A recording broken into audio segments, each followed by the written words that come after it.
Ache Nosia Ebrem and Yadekase Ede Ebrewo. Kase Obati and Ka I was Sompa 93.1. Yedi Achwago I was Sompa TV so. Adeshe wo Sunyane and Kranza Eso Efa Kasebi. Na Yedi Kase mu akotre ne tofa bo ebini. Franka tufo Emma NDC amanyoko no manyafo John Dramani Mahama na asema wo kan nyina ne se kabima men kabia mamu no enkoyie e wo Ghana mem ha. Dr. Alaj Mahmoud Bawumia wono eletu Franka ede ama wo surukokroko amanyoko no wono a enesan eye omapani abedi akire ema wo man na asema wo kan nyina ne se wo ba wo de hyehyepa ebegu kwam ade ama nananom akuafo. Penny pa wono na gas company wadano na asema o kan nyina se dumso na ekoso no gas ya ehokọ atwe eno so eka ho na ma saade no enso akoba wei ene afoforo bi ka ho ene ye bejan kase ye de abesoma no pa no nsia bremu ene fie eno ti omo amade hye ewu nyina daye mo mu nyina yakọ ene hyeden na me amaje bre ede kase yi ede ebrewo Osaya abuaji oforisu enimidin yenye bre na yentie kase mu ensemwe Franka Tufuoma MPP amanyoko no no a enesan ye vice president ye ema wo man Ghana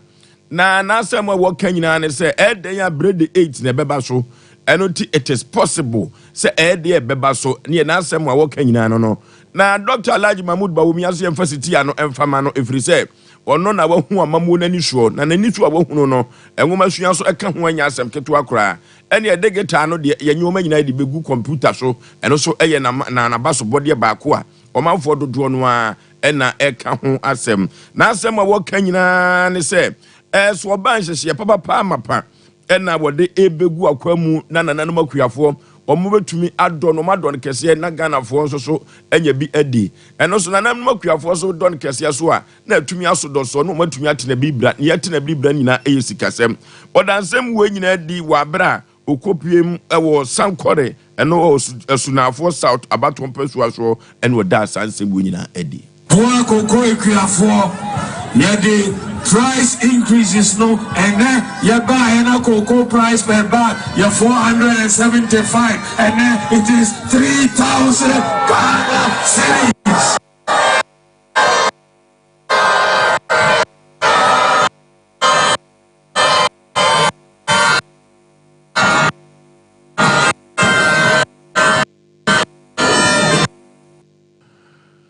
Fragatu for Emma MPP amanyoko no woni for Dr. Alhaji Mahmoud Bawumia na asem nyina ne se wode hyehye papa baba begu akwam said ye be ya nananom akuafo enso ebe ha wo mo na wo mo do a wo matumi adon kese na wo sika so atumi ahwiri ekosoro no mbotom ayede sa hyehye no na wo ba wode eba begu kwam na de otu Franka edema NDC amanyoko no wo man wadi super no se said your man Ghana esi amonchem no wo ba na wo baba betrete ne fie na so na ne wo sa akọ na asem a wo kan se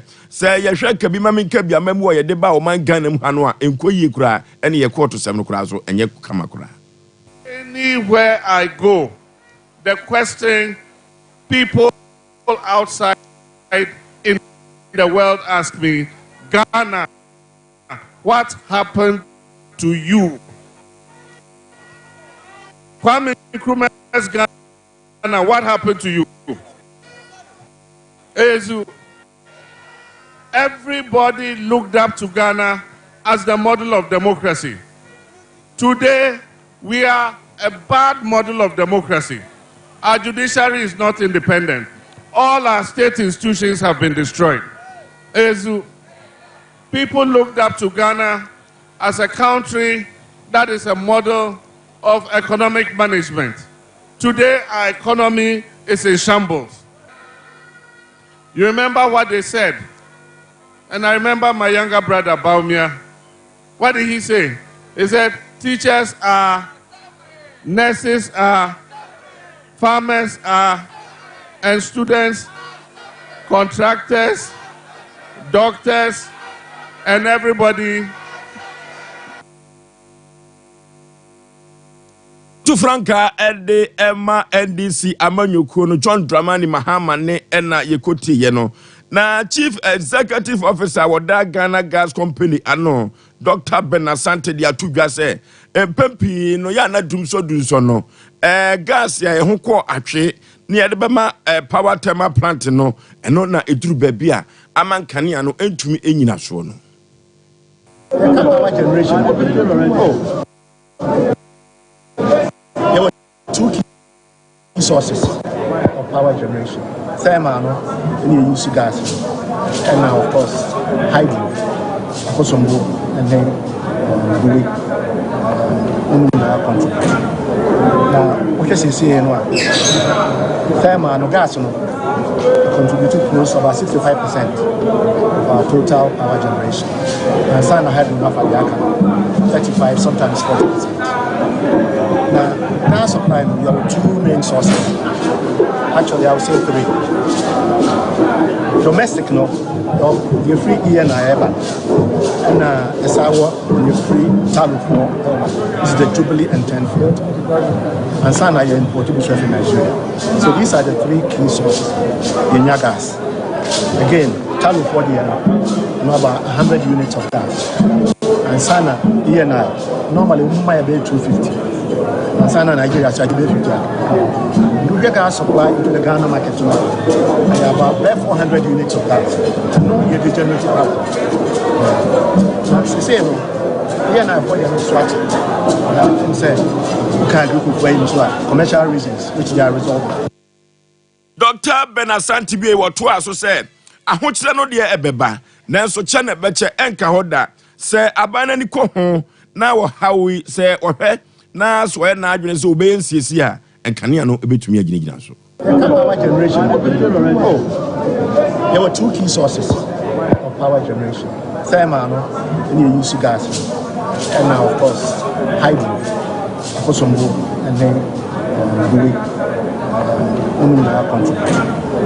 now what you see in one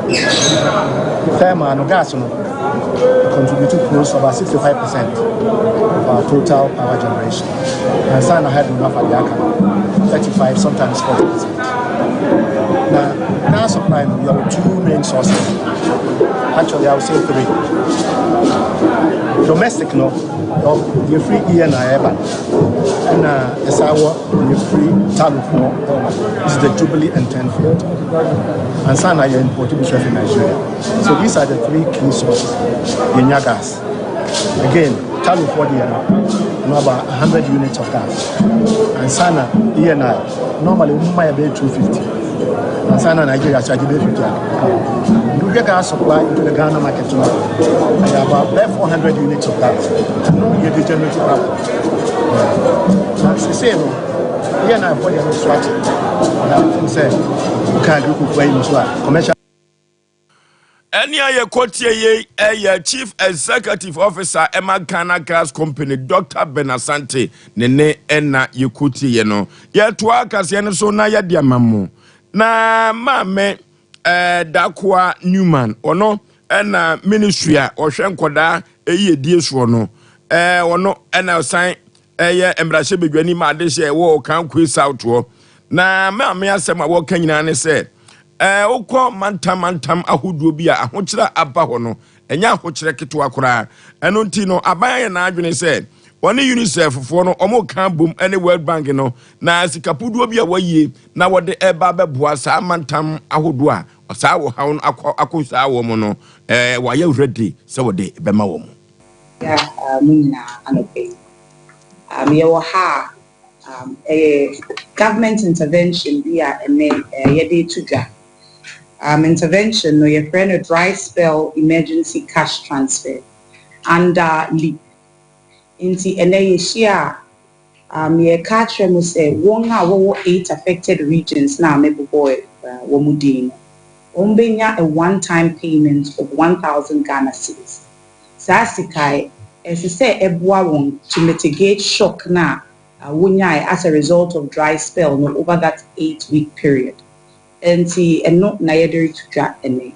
na wonga woye beneficiaries na efi 212,000 beneficiaries now will be necessary.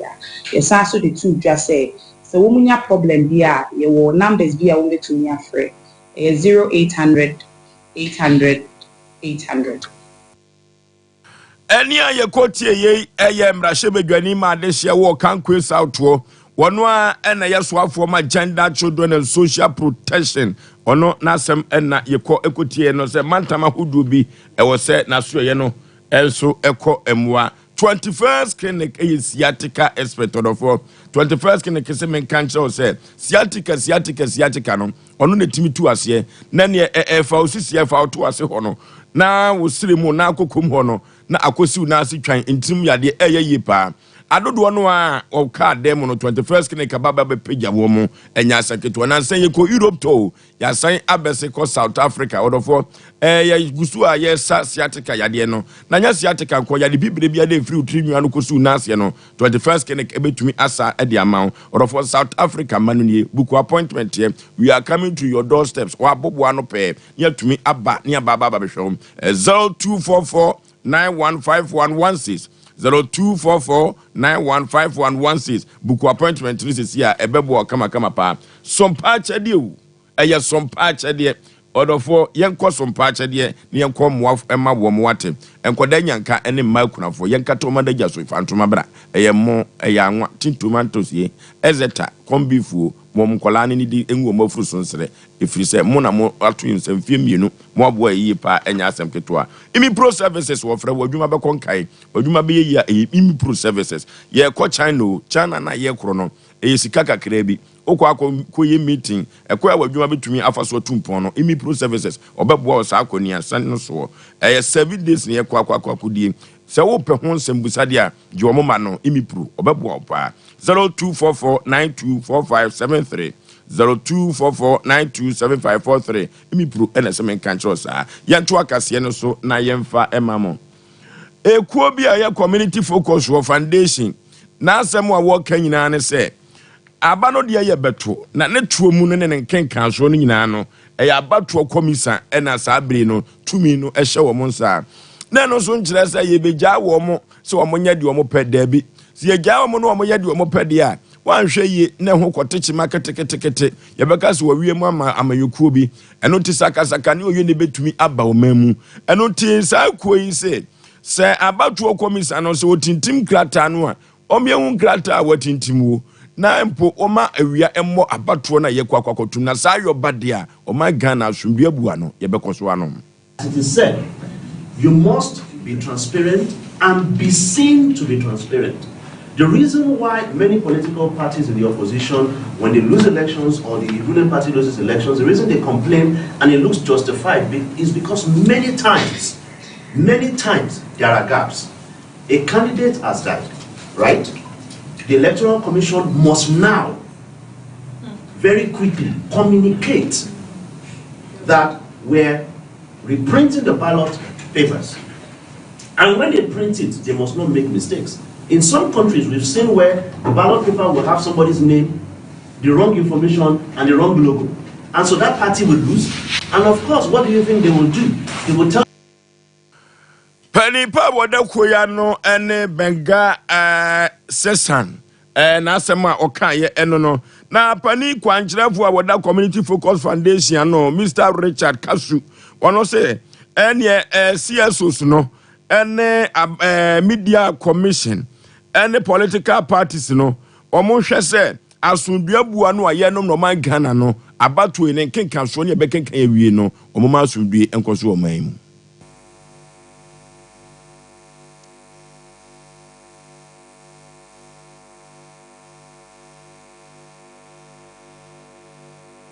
The Electoral Commission's duty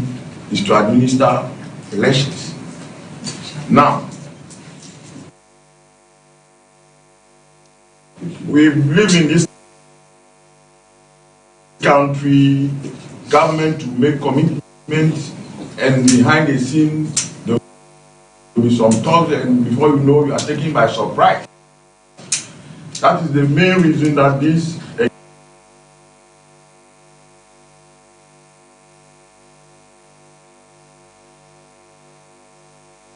engagement is timely.